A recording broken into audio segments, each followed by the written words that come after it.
હાય guides, કેમ છો? આજે આપણે સાબુદાણાની ચકરી બનાવીશું.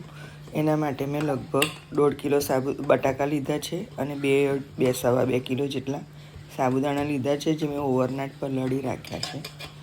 પલાળી રાખવાથી જો આવી રીતે સાબુદાણો બિલકુલ ભાગી જાય એવી રીતે જ પલાળવાનું.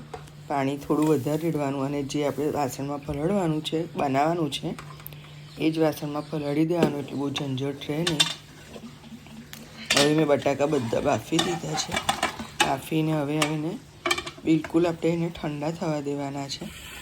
ઠંડા થશે તો જ એકદમ સરસ છીણાશે અને ગોઠ પડશે ની અંદર. બધા બટાકા મેં બાફી લીધા છે.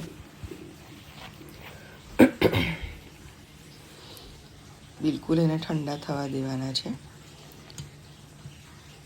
એકદમ ઠંડા થયા પછી આપણે ગ્રેટરથી છીણી કાઢીશું, જેથી આપણે સંચામાં અંદર ગાંઠ આવે નહીં અને એકદમ સરસ સ્મૂથલી સેવો પડે આપણે એની.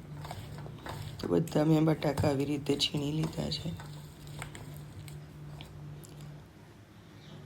હવે આપણે સાબુદાણા મરચાં ટેસ્ટ પ્રમાણે, જે તમને તીખા કે મોરા કેવી રીતે જોવે છે એ પ્રમાણે તમે એડ કરી શકો છો. તો હું મરચાં અને આદું બંને નાખું છું.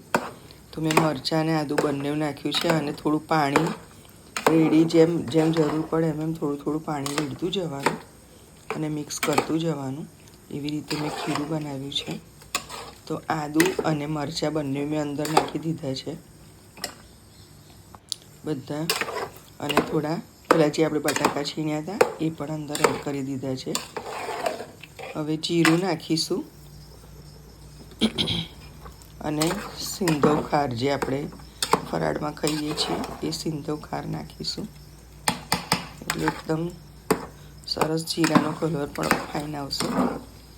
અને થોડા મરી પણ હું નાખું છું. મરીને લીધે ટેસ્ટ ખૂબ જ સરસ આવે છે. ક્રશ કરેલા મરી અને લીંબુના ફૂલ. આ એકદમ યુનિક રીત છે, જે તમને બનાવવામાં બહુ જ સરસ લાગશે અને ટેસ્ટમાં પણ ફાઇન લાગશે. Thank you very much guides. By.